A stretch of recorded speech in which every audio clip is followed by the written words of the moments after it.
Tunapozungumzia imani ina mapana, lakini leo tutazungumza kwa ufupi kuhusiana na imani.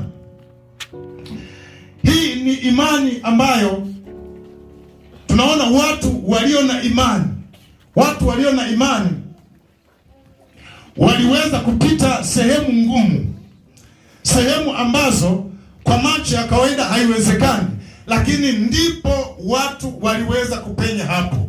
Bwana Yesu asifiwe. Lakini kwa sababu walikuwa wanamwamini Mungu. Kwa hiyo na hii imani inajengeka kwenye akili ya mtu. Kwenye akili ya mtu inajengeka, inatengeneza lamani. Nimesema imani yetu ni inayotokana na neno la Mungu. Bwana Yesu asifiwe. Kwa sababu inatokana na neno la Mungu, tunapolisikia neno la Mungu tunajengwa imani. Hii imani inayotokana na neno la Mungu ikiingia kwenye akili zetu,